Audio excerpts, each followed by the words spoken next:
Assalamu alaikum, and we're back once again with Bright Side with Adil Hashmi. कुछ लोग ऐसे खुशकिस्मत होते हैं और मेहनती भी कि वो जिस चीज को छूते हैं वो चीज सोने की बन जाती है, नॉट लिटरली, सिंबॉलिकली। मतलब इसमें मेरा क्रेडिट नहीं है, लेकिन इसमें यह है कि अल्लाह ने मुझे हमेशा राइट टाइम पे राइट अपॉर्चुनिटी वहाँ पे आई। मेरी एडवांटेज मेरी ये थी कि मुझे जो लोग मिले हमेशा वो बहुत क्रिएटिव, तो वो क्रिएटिव एफर्ट थी सारी सबकी, जो मैं कर सकता था मैंने शायद उससे थोड़ा ज़्यादा ही मुझे अल्लाह ताला ने करवा दिया। आज हमारी जो मेहमान शख्सियत है, मेरी नहायत खुशबख्ती, खुश नसीबी, इट इज़ एन ऑनर कि मैं बचपन से उनसे मेरी मोहब्बत है, दोस्ती है।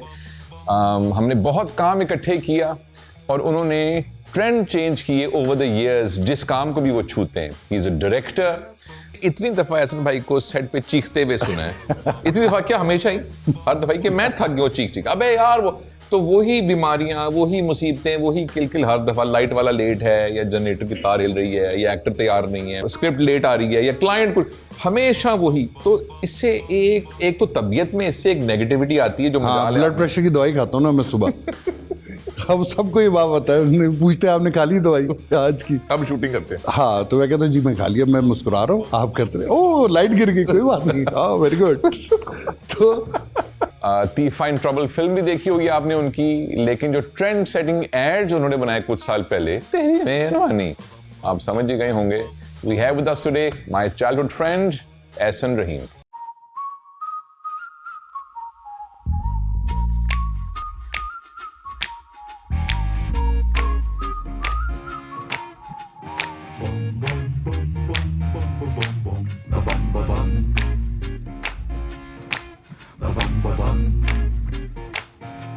एहसन भाई, लाहौर छोड़ के आप एक दफ़ा गए 1857 की जंग आज़ादी के बाद कराची, हालांकि रीगल चौक में एनसी में पढ़ के, और कराची गए काम के लिए, उसके बाद कभी मुड़कर लाहौर आला तालीम हासिल करने के लिए कराची गए, फिर यू नेवर केम बैक, क्यों? उसकी वजह मेरे ख्याल ये थी कि वहाँ मैं गया, फिर मैं वहीं का हो के रह गया। काम जो था वो सारा वहाँ पे था उस वक़्त। अब माशाल्लाह डिस्ट्रीब्यूट हो चुका हुआ है। अब यहाँ पे भी लाहौर में भी बहुत काम है, बहुत अच्छा काम हो रहा है, कंपनीज भी इधर आ गई हुई हैं, उस ज़माने में नहीं थी। सो वो मैं गया तो फिर मैं चला ही गया, फिर वहाँ कोई मतलब वो बढ़ता गया, शादी हो गई, घर ले लिया, वहीं रहना शुरू कर दिया। But now I am coming back. Bill आखिर आना पड़ गया ना लाहौर।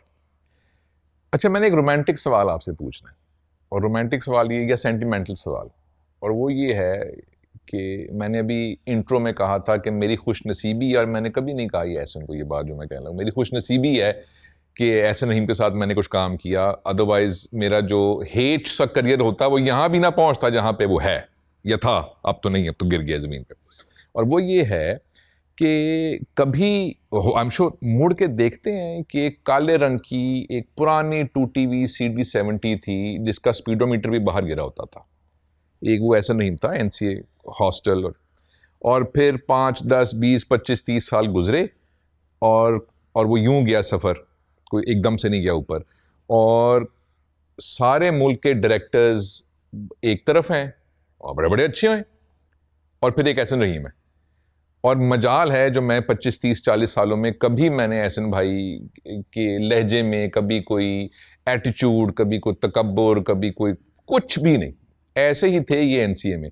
तो वो जो सफ़र है, कभी मुड़ के देखते हैं, अरे यार ज़िंदगी में छक्के तो बहुत लगे हैं सर, उनको खुशी होती है उससे, नहीं होती, मुड़ के नहीं कभी देखते। नहीं, अब मैं उस उम्र में पहुंच गया हूँ कि मुड़ के नजर आना शुरू हो गया मुझे। तो अक्सर आप कहते हैं ना, जरा एज ज़्यादा हो जाए तो फिर आप कहते हैं यार हमारे ज़माने में तो ये होता था। तो वो हमारे ज़माने में मैंने मुड़ के मैंने देखा, एक दिन सोचा बैठ के, तो माशाल्लाह मुझे लगा कि जो, मतलब इसमें मेरा क्रेडिट नहीं है, लेकिन इसमें यह है कि अल्लाह ने मुझे हमेशा राइट टाइम पे राइट अपॉर्चुनिटी वहाँ पे आई, तो वो चीज़ें चलती गई। तो मेरा काम सिर्फ ये था कि करता जाऊँ, जो मिल रहा है उसको मैं करता जाऊँ। तो मैं देखता हूँ तो हाँ, मुझे थोड़ी सी खुशी होती है कि हाँ अच्छा, मैं बिल्कुल क्या कहेंगे कि सेटिस्फाइड इस मामले में कि मेरे जो मैं कर सकता था मैंने शायद उससे थोड़ा ज़्यादा ही मुझे अल्लाह ताला ने करवा दिया। अच्छा, कॉलेज के ज़माने से एक ट्विस्टेड एंगल था दुनिया देखने का, ये वैसन भाई जो है ये ड्राइंग भी बाकमाल करते हैं, वाइड एंगल के थ्रू अजीब सा एक एंगल से ये दुनिया को हमेशा से देखते हैं। और ज़माने में जब हमने एजेंट एक्स एक प्रोग्राम किया था और वीजे भी हुआ था तो उस वक्त अनथिंकेबल बातें थी, क्योंकि कोई ट्रेनिंग भी नहीं थी उस वक्त। तो अब तो फिर भी कुछ फिल्म स्कूल्स खुल गए हैं, कोई यूट्यूब है तो आपको रेफरेंस मिल जाते हैं। उस ज़माने में तो रेफरेंस ही नहीं को मिलते थे, तो खुद ही सोचो तो कितना कुछ सोच लेगा।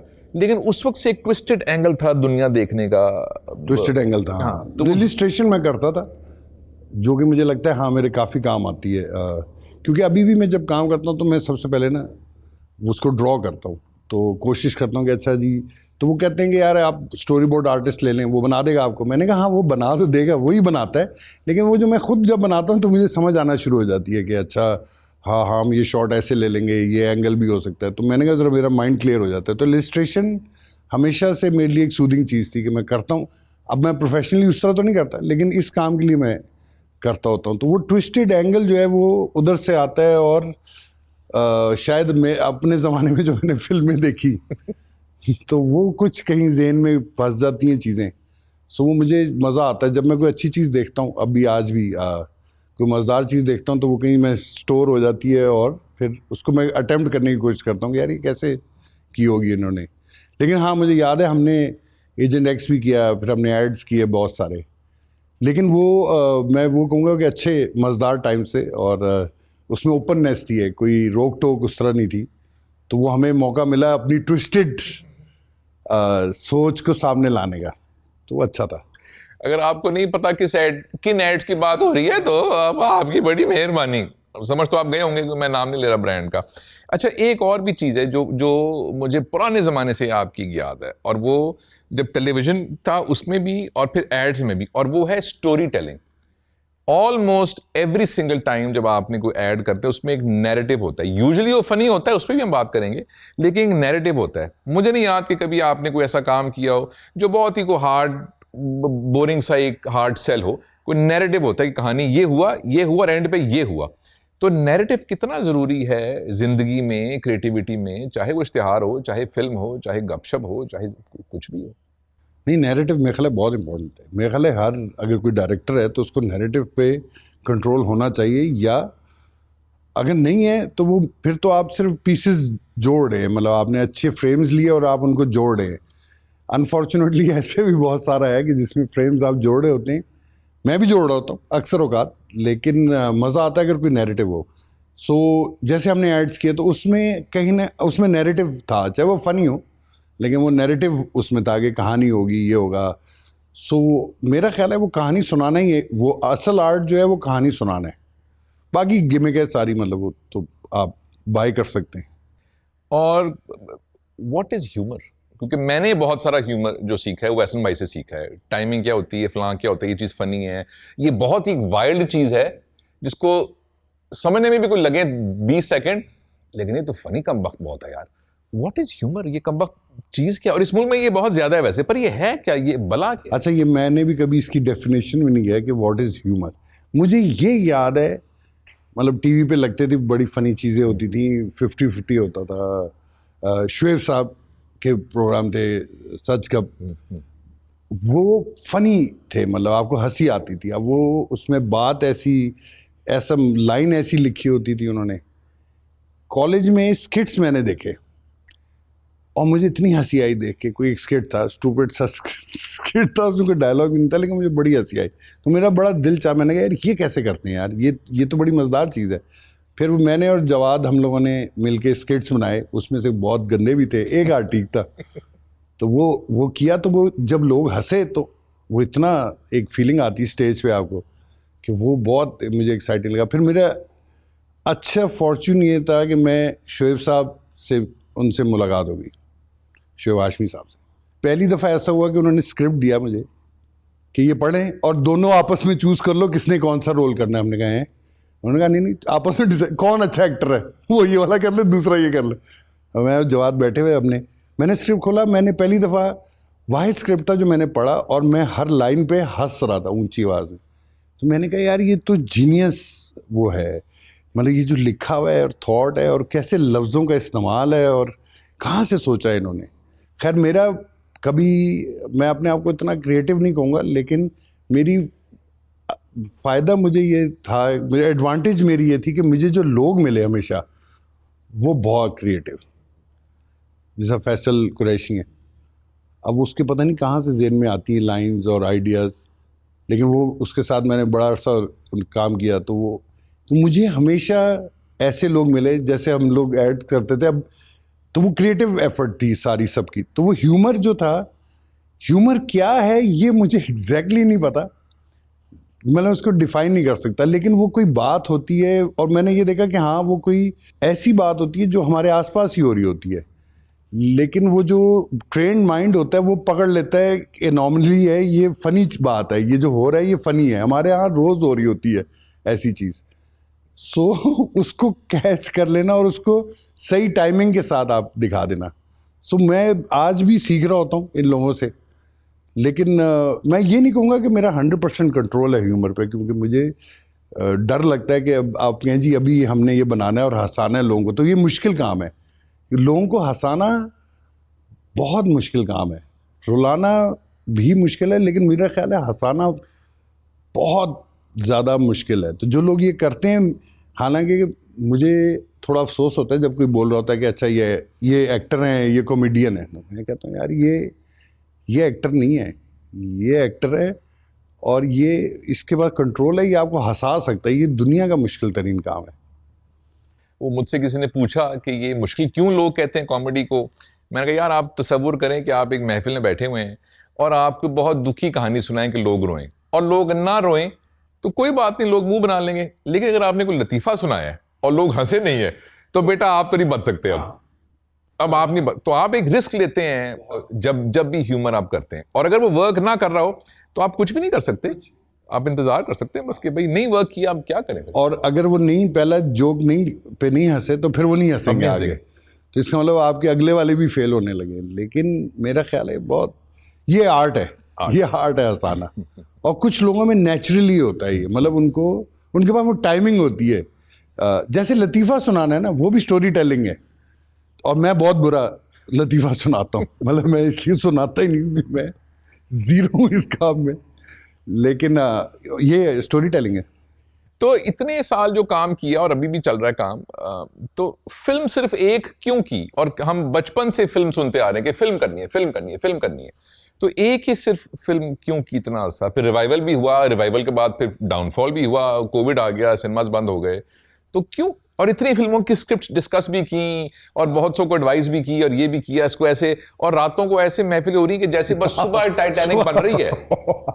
नहीं, हमारी भी तो बेशुमार फिल्मों पे अक्सर और कहानियों पे और इस तरह की उल्टी सीधी चीजों में कि ये यूं होना चाहिए, ऐसा होना चाहिए, तो एक तो वो मजा आता है दूसरा मैंने कहा इसमें कोई पैसे नहीं जा रहे, तो फिल्म की कहानी तो आप सोच ही सकते हैं, तो घर में कहानियां तो सोचते रहे, बातें करें, मजा आता है फिल्म बनाना। लेकिन एक मैंने एक जब बनाई तो मुझे पता चला कि मुश्किल तरीन काम है, एक बहुत बड़ी अंडरटेकिंग है कि बहुत सारे लोग, बहुत सारे, और अचानक सब आपकी तरफ देख रहे हैं कि हाँ जी ओके हो गया, सबने मुड़ के देखा, आप यूं खड़े होंगे, हाँ ओके सही है, आगे बढ़े। तो मुश्किल काम था वो बहुत, लेकिन मज़ेदार, बहुत मज़ा आया। और अच्छी बात ये थी कि अब जो प्रोड्यूसर अली, मैं, हम लोग एक ही, और मतलब वो एक्ट भी कर रहा था, लिख भी रहा था, तो हम एक ही पेज पे थे, तो एक ये आसानी होगी कि अब कोई क्रिएटिव डिफरेंस उस तरह लड़ाई नहीं हो रही, तो ये और मज़ा आ रहा है कि आप एक दूसरे को बकअप कर रहे हैं, हेल्प कर रहे हैं, और चीज़ बनती जा रही है। लेकिन अनफॉर्चुनेटली हमारे यहाँ फिजिबिलिटी नहीं है फिल्म की, तो अब दिल तो बड़ा चाहता है, लेकिन आप कहते हैं यार मैं बनाऊँ तो फिर मैं और इससे भी अच्छी बनाऊँ।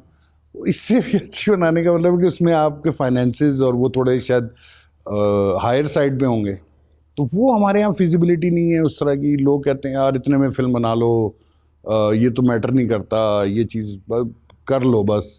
तो मुझे लगता है कि वो बेकार चीज़ है। अगर आप एक्सीलेंस की तलाश में नहीं है ज़िंदगी में, तो फिर मतलब आपने सिर्फ इसलिए फिल्म बना ली कि जी हाँ मौका मिल रहा था मैं फिल्म बना लेता हूँ, तो वो बेकार है। मुझे लगता है कि आप करें तो काम फिर पूरे मज़े से आप करें। तो जो आपका सवाल भी था पहला वाला कि कराची गए तो वापस ही नहीं आया, तो वो कराची भी इसीलिए गया था कि एक्सीलेंस की तलाश में कि यार ये लोग किस तरह काम करते हैं, हम लोग इस तरह करते हैं, इनके ये किस तरह बनाते हैं, ये चीज़ ये हमारे यहाँ क्यों नहीं बनती, मैं वीडियो बनाता हूँ तो ऐसा क्यों लगता है, वो लोग बनाते हैं तो वैसा, तो वो आपका रहना चाहिए मुझे लगता है। वो मेरा ख्याल है जितने कामयाब और अच्छे लोग हैं वो इसलिए कि वो एक्सीलेंस और वो परफेक्शन को नहीं छोड़ते। मेरी दुआ है कि हमारी इंडस्ट्री जो है, फिल्म वाले जो लोग हैं जो बना रहे हैं, वो भी इस चीज़ को करेंगे कि कहानी भी सुनाएं, क्राफ्ट को भी ऊपर लाएं, मतलब हर चीज़ को ऐसा करेंगे वो कहीं भी दुनिया में आप रखें तो आपको शर्मिंदगी ना हो। यानी कि कई दफ़ा शर्मिंदगी होती है, मुझे तो बहुत दफ़ा होती है शर्मिंदगी, कुछ देख के कह रहे यार ये क्या बनाते हैं ऐसी, यार ऐसी चीज़। हाँ, फिल्म ही नहीं बहुत मैंने आपकी फिल्म भी देखी तो मुझे लगा कि अच्छा सोचा हुआ था, पूरी जान लगाई हुई थी, रिस्ट्रिक्शंस थी बेशुमार, लेकिन उन्होंने कोशिश की हुई थी, विच इज़ ओके। ठीक है यार, अब तो कोशिश नज़र आनी चाहिए कि अगले ने कोशिश की हुई है और उसने जान मारी हुई है। आइडियल कंडीशन तो कभी भी नहीं होगी। तो खैर हाँ, मैं तलाश में हूँ कि वो और आइडियल कंडीशन हो तो मैं और करूँ, लेकिन खैर अभी कोविड की वजह से सब बंद हो गया था। मुझे नहीं याद कि कभी एहसन से मुलाकात हुई है, और कल रात को, गुज़िश्ता रात को एहसन ने 3 फिल्में ना देखी हों, और ये कोई 40 साल से चल रहा है जब फिल्में नहीं, रात को नेटफ्लिक्स नहीं चला ना, मैंने कोशिश उस की। वक्त नहीं, कल नहीं चला रात को वीसीआर के ज़माने से लेके, विच मीन्स कि कंजम्पशन इतनी ज़्यादा हो रही है फिल्म्स की, और सीन्स डिस्कस हो रहे हैं, और तो बहुत सारे लोग होंगे, लेकिन कोई ऐसे 2, 3, 4 लोग फिल्म के हवाले से, एक्टिंग के हवाले से, राइटिंग के हवाले से, जो आप कहते हैं कि यार ये कमबख्त आदमी जो है ना, ओए होए होए होए यार, ये तो लेवल ही भाई की और है। तो या किसी एज में इंस्पायर हुए हैं उनके काम से, उनके क्राफ्ट से। हाँ, नहीं, जैसे एक हमारा कॉमन, जैसे जेम्स कैमरॉन है, तो अब आप देखते हैं तो आप कहते हैं यार वो बंदे ने, मैंने फिर एक डॉक्यूमेंट्री भी देखी पूरी कि जी कहाँ से भाई ने शुरू किया, कैसे किया, तो जीनियस। तो मैंने कहा कि इसने ये चीज़ सोची, इसने इसका ये हल निकाला, इसको ये मसला हो रहा था तो इसने इसको इस तरह टैकल कर लिया। तो इस तरह फिल्म मेकर्स हैं जिनको मैं देखता रहता हूँ।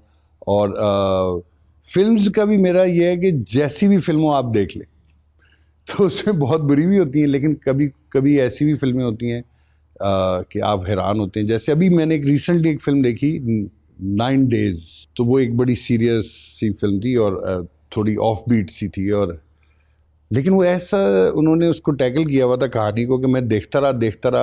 आखिर में उन्होंने म्यूज़िक से प्ले किया, उन्होंने स्क्रिप्ट में लिखने से और डायलॉग्स और सीन्स कैसे बनाए कि मैंने कहा यार ये 2 लोग बात कर रहे होते हैं तो ये इतना हाई कैसे इसको बना ले, इमोशनल कैसे बना लेते हैं। मैं अपना टीवी देखता हूँ तो मैं कहता हूँ यार लोग चीखे मारते हैं, धाड़े मारते हैं एक्सप्रेस करने के लिए, तो ये गोरे जो हैं ये तो ये नहीं कर रहे होते, ये तो बात कर रहे होते हैं, लेकिन आपको पकड़ के रखा होता है उन्होंने, ये कैसे करते हैं। तो ये चीज़ें मुझे इंटरेस्ट अब फिल्म के बाद करना शुरू। मैंने कहा यार ये देखें ये कैसे करते हैं, क्या टेक्निक होगी, क्या सोच होगी। तो कोशिश ये है कि ये किसी तरह सीखा जाए, उसको रेप्लिकेट किया जाए। कब काफ़ी हो जाता है कि बस यार बहुत हो गई, कर लिया ना, बस इस मुल्क में इतना ही हो सकता है, 50 करोड़ ऐड कर लिए, फिल्म कर ली, टीवी कर लिया, बस ना यार बस बहुत हो गया। क्योंकि मैंने इतनी दफ़ा एहसन भाई को सेट पे चीखते हुए सुना है, इतनी दफ़ा क्या, हमेशा ही, हर दफ़ा कि मैं थक गया चीख अबे यार वो तो वही बीमारियां, वही मुसीबतें, वही किल हर दफ़ा, लाइट वाला लेट है, या जनरेटर की तार हिल रही है, या एक्टर तैयार नहीं है। मैं वैसे तैयार हुआ करता था, हाँ, या मैं भी लेट नहीं होता वैसे, या फलाना हो गया है, या स्क्रिप्ट लेट आ रही है, या क्लाइंट कुछ, हमेशा वही। तो इससे एक तो तबीयत में इससे एक नेगेटिविटी आती है जो ब्लड प्रेशर की दवाई खाता हूँ ना मैं सुबह अब सबको ये बात होता है, पूछते हैं आपने खा ली दवाई आज की, अब शूटिंग करते हैं। हाँ, तो मैं कहता हूँ जी मैं खा लिया, मैं मुस्कुरा रहा हूँ, आप करते रहे, ओ लाइट गिर गई, कोई बात नहीं, हाँ वेरी गुड तो अब मैं चल, हाँ, लेकिन आप तेरी बात सही है कि एक वक्त आके थक जाते हैं, आप कहते हैं यार ये वही चीज़ मैं रिपीट कर रहा हूँ, मतलब रिपीट ईट स्लीप वो भी चल रहा है ये, तो ये कुछ नया नहीं हो रहा। लेकिन वो फिर हर दफ़ा ना कुछ अरसे में कोई एक चीज़ ऐसी आती है कि वो फिर आपको एक्साइट कर देती है। अभी रिसेंटली हमने शहजाद रोय का एक गाना किया, तो वो मैं भाग रहा था, मैंने कहा यार मुझे नहीं करना वीडियो, मुझे नहीं करना, बड़ा मर के किया, लेकिन वो एक एक्साइटिंग चीज़ बन गई, एडवेंचर बन गया, बोलो उसमें चैलेंजेस आए, सब हुआ। जब वो जुड़ा, तो मुझे एडिटिंग का शौक है, तो मैंने बैठ के जब जोड़ा पूरा, उसको जोड़ लिया तो मुझे मज़ा दिया वो। तो इस तरह की छोटी छोटी चीज़ें होती हैं, फिर वो हल्का सा ना आपका रिवाइव हो जाता है फायर।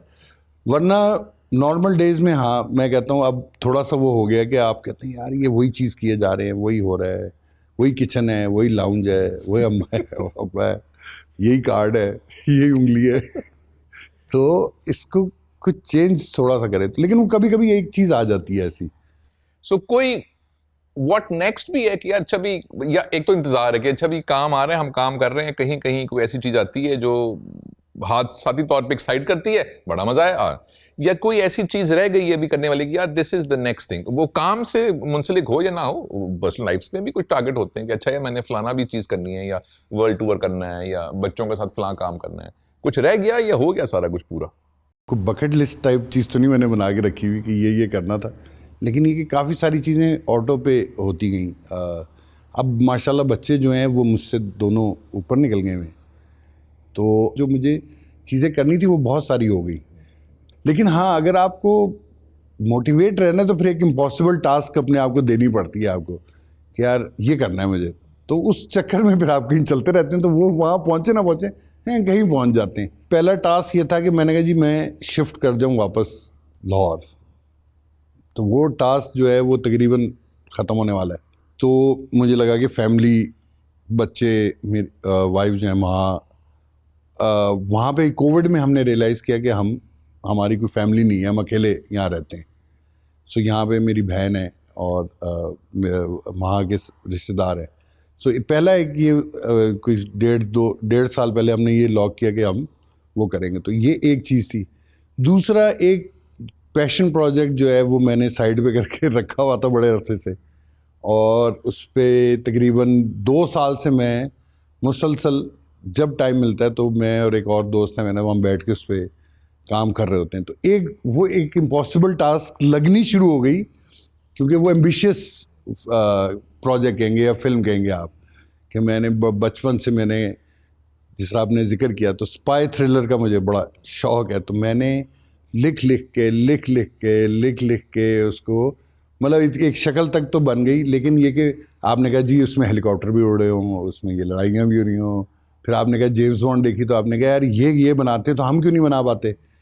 तो अब उसको किसी तरह उसमें इस फॉर्म में लाने की मैं कोशिश कर रहा हूँ कि वो हम बना सके। तो ये एक चीज़ थी जो मैंने मतलब रखी हुई है कि हाँ यार मुझे ये अगर फिल्म करनी है तो मुझे ये वाली करनी है, और हाँ इसमें पैसे ज़्यादा लगेंगे, इसमें ये होगा, कैसे आएंगे, कहाँ से आएंगे, कौन लगाएगा, वो हम सॉर्ट आउट करते हैं। लेकिन इस तरह का वो रखा हुआ है। फैमिली साइड पे ये था कि हम लोग एज फैमिली इधर हो जाएं, तो ये कुछ चीज़ें, लेकिन वैसे बकेट लिस्ट नहीं है। मुश्किल तरीन दिन या दौर या टाइम कौन सा गुजर गया? अब तो आसानी होगी इंशाल्लाह, आगे भी आसानी रहेगी, बट मुश्किल टाइम कौन सा था?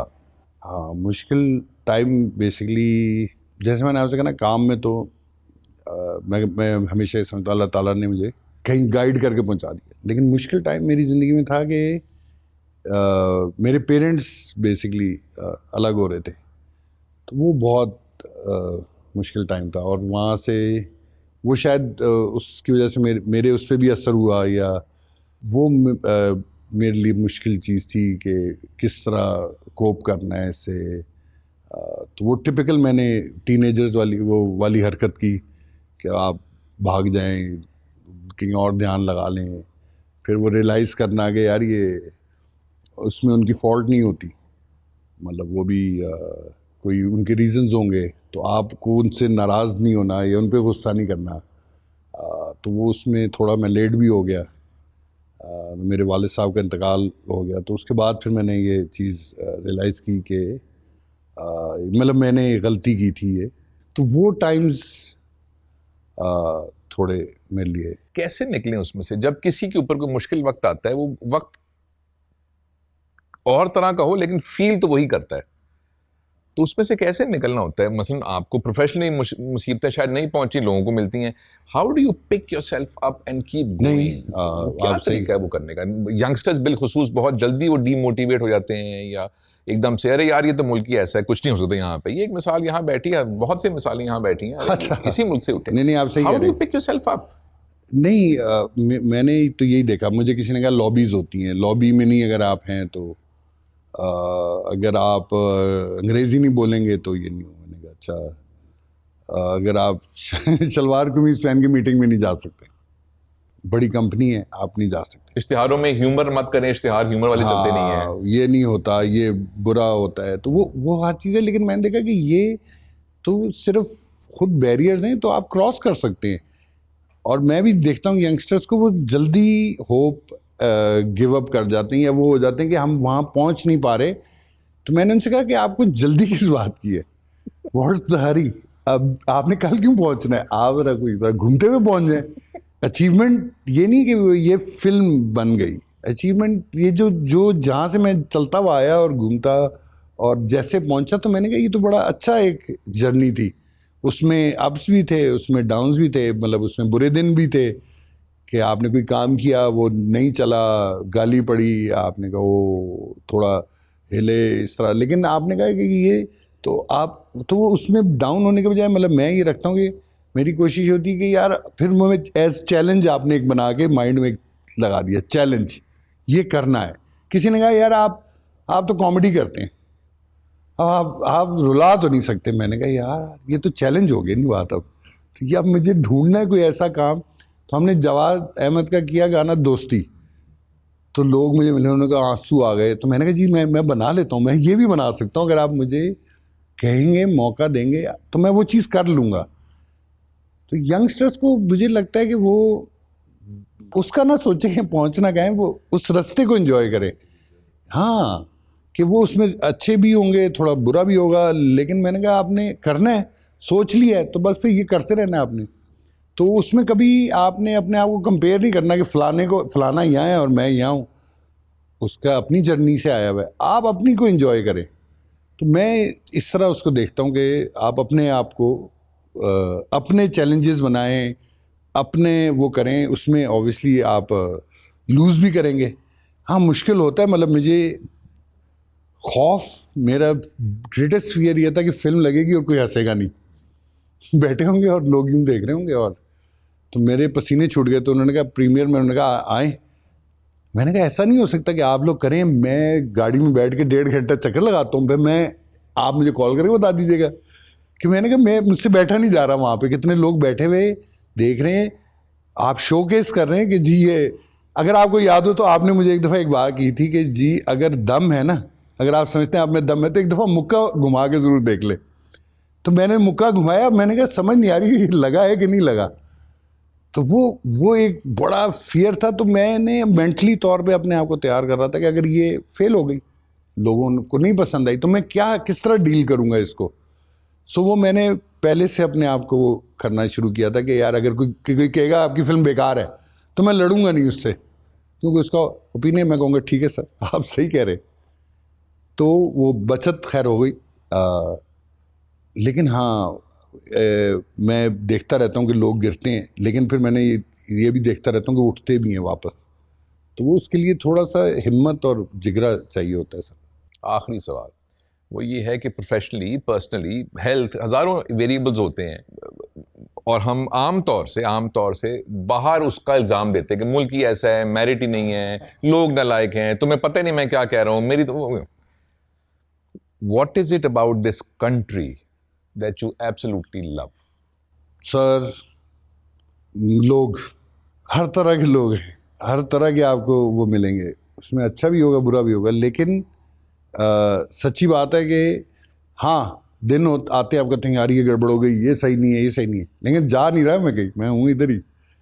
मेरी बीवी ने कहा कि क्या करे वो, मैंने कहा यार हाँ आप सोचते हैं, लेकिन मैंने कहा पर्सनली मैं नहीं अब शिफ्ट कर सकता कहीं पे, क्योंकि अब ये सब अंदर हमारे आ चुका हुआ है। अब हमें अजीब सा लगेगा, हम जाएंगे, अच्छा लगता है बाहर जाते हैं, बहुत अच्छा लगता है, लेकिन मैंने रह नहीं सकते आप, आपको यही चाहिए। ये लोग से मैंने बोला कि जो 4 दोस्त हैं वही यही शक्लें मैं देखता हूँ तो मैं कहता हूँ ओके ठीक, आज आपसे मेरी बड़े अरसे बाद मुलाकात हुई, लेकिन मुझे इतनी खुशी हुई। वो सर होता है, मुझे अक्सर लोग कहते थे कि यार आप गलत मुल्क में पैदा हो गए।